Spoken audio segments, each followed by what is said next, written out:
What is up, guys? And finally, welcome back to the channel. I believe it has been 4 months since our last upload. I know it's been a long time, but we are finally back making content on our Sora channel. And today we're going to be going through my gallery, what's changed in the last 4 months, and talking about the upcoming game weeks as well. And as always, guys, please make sure to like and subscribe. And if you've got any questions, please pop them down in the comments below. Let's get into the video. Right, welcome back to the channel, everyone. Yeah, as you can see, our last video was officially 4 months ago, which is, yeah, quite poor form from me there. A combination of things, really, just a lack of motivation, being a bit lazy, and holidays and that sort of things. But yeah, from now on, we'll be back onto a more regular schedule, which would be good. And yeah, on a daily basis, you should be seeing content on YouTube from me, on Twitter, on Instagram, TikTok as well. Basically going to be churning out as much content as possible over the coming weeks and just getting back into the swing of things, really. So I think the perfect place to start is my gallery and the recent players that I've purchased. There's a few new faces here since our last video. We have picked up a Hendrik Bondman and also Dominic Baumgartner from WAC in the Austrian League. The reason for this is that I didn't have a stack in Europe. So we need to find that sort of budget option. And yeah, overall, these two have scored quite well for me. If we check out Bondman here, first of all, let's have a little look at his scores. Typical sort of cap 240 / cap 270 keeper. A few games with decent AA. They've been on a fairly decent run. They're sort of around that like 4th, 5th best team in Austria. So they're going to have those up and downs. But yeah, overall, he's been very, very good for me. I can't remember how much we actually got this chap for. Have a look. We actually got him in a trade with French Trader here. So we sent over Dominic Scholl, who I'm really glad I actually got rid of.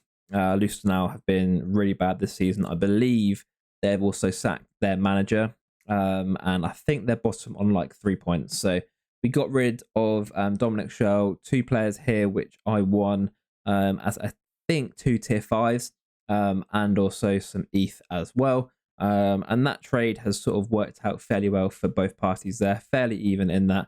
And yeah, it was just sensible for me to sort of get rid of that relegation risk, and yeah, getting a keeper who's going to be here for the whole season and yeah, hasn't got any threat of going down.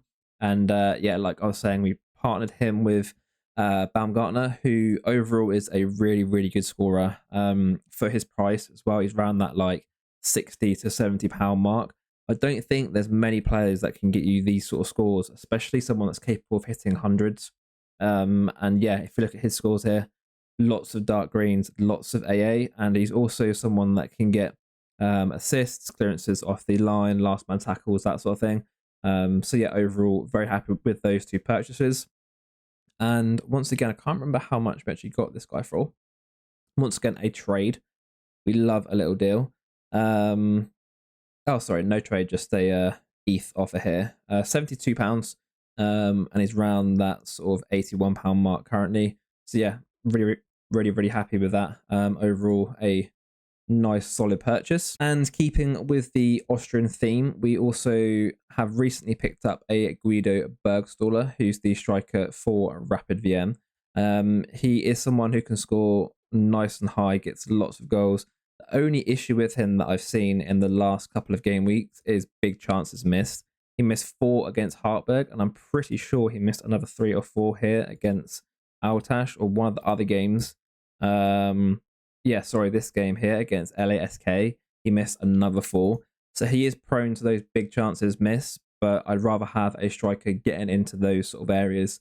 And you know, only takes 1 out of those 3-4 chances for him to actually score. And as you can see, he's someone that does score. And yeah, in his last, let's have a look at his L15. It's not great because of the DMPs. Last 40 is probably better. But yeah, in his last 40 games, 23 goals, 4 assists, and he did also miss here 8 games through injury. So you're sort of looking a goal every like 1.5 games, which is pretty good. And yeah, for his price, I believe I picked him up fairly cheap. Let's have a little look at this trade here. Yeah, I sent him Jordan White, who is now like £11, £12 and £74. And yeah, his price is a little bit lower now because Austria have that really frustrating break coming up. And rares have just dipped a little bit in value overall. But yeah, still very, very happy with that purchase. Someone that goes straight into the Cap 240 / Cap 270 teams. And also fits in with that Austrian theme as well. Now, I believe the next two purchases are the last two that I have made to the gallery since we last had a chat.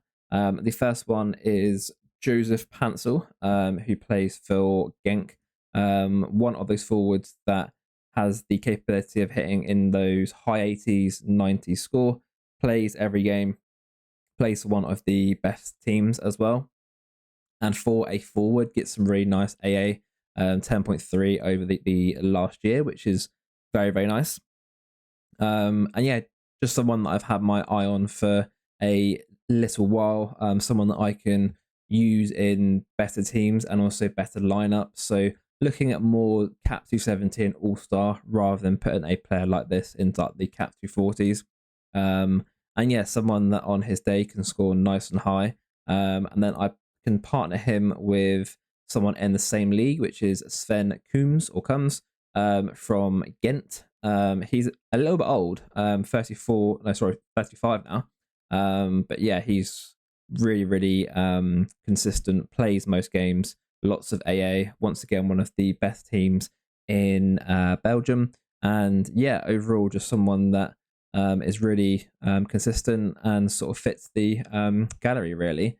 And then I can then partner him with Pansel, Baumgartner, Baumann, and a few of the other pieces. And I think personally that's quite a strong Cap 270 / 240 mix and match lineup there. We have also picked up a couple of other Austrian league players as well. Reinhold Rantful there from Austria Vienna. And we have also picked up, where is the chap? Yeah, down here. Jurgen Heil or Heel as well. The reason for that is basically I had lots of players that were quite high on the L15s, so I couldn't then put him into couldn't then make a team for Cap 240 because the L15 was too high. These guys were quite low on the L15. I believe he was like 38 or 39. And Ranthor I think was about 45.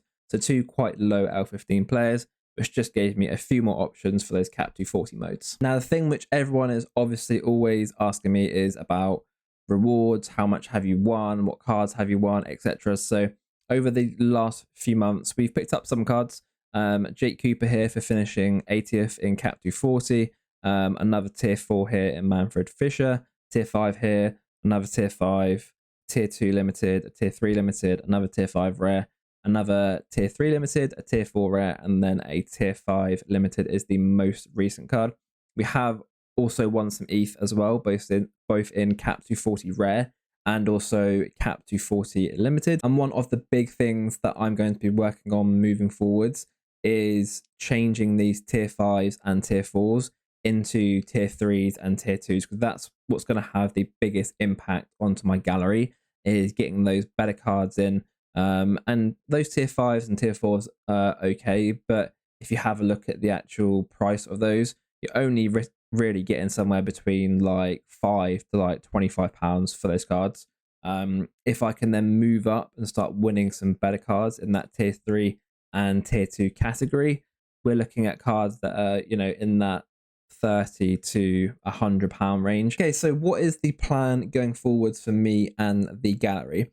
And for the whole RTG and sort of building up to getting our first super rare and then building up into unique, etc.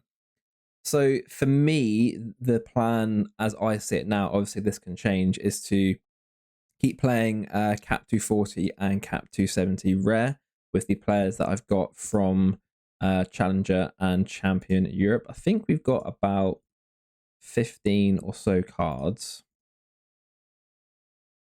12 cards. So we probably need a few more options. Obviously, we need a second keeper and then a defender to actually stack with that as well.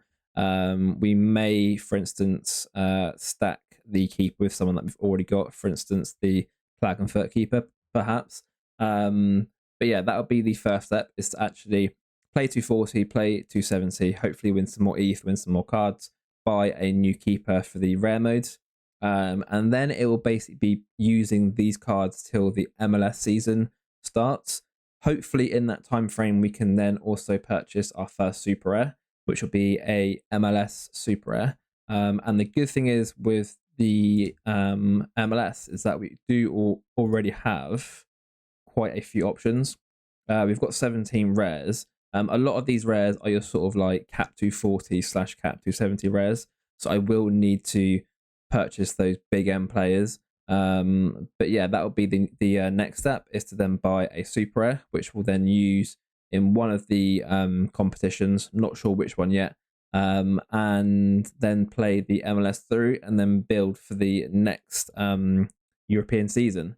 So yeah, it's really a case of building that gallery up, building towards the MLS, and hopefully winning as much ETH and card prizes as possible. I also get lots of questions about the Saints collection, how it's been going for me since the start of the season. Obviously, Southampton have had quite a mixed start. We had a fairly decent start, and then I think we lost 4 or 5 on the bounce.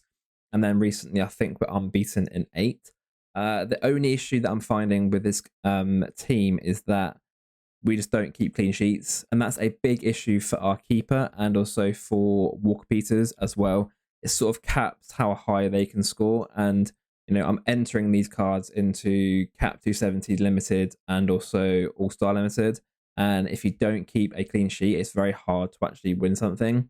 So yeah, it's been a bit of a issue keeping clean sheets and also picking the extra player as well. Normally our lineup would be Bazunu, Walker Peters. I would then play Ward-Prowse for West Ham, Adam Armstrong as the forward, and then the other extra is a bit of a hit and miss for me. Obviously got Sulemana, who can play. Onuachu is in Turkey now and doing quite well. Stuart Armstrong, Carlos Alcaraz. So there's a few different options there, but often I'm finding myself picking that wrong option. So it's been a little bit of Saints being a hard team to stack, and also me just picking the incorrect player, really. However, we still have picked up some cards, and we've also hit the 240 threshold a couple of times as well. Hopefully after the international break and moving forwards, we can just nail down a starting team, keep some clean sheets, and hopefully that can then lead to some more wins. So that is going to be the end of today's video, guys. Hopefully you have enjoyed me going through my gallery and what's changed in the last sort of 3-4 months. I can promise you that the next video will not be 4 months away. We're going to be posting regular content on the channel. Please make sure, as always, to like and subscribe. And if you've got any questions, please let me know in the comments below.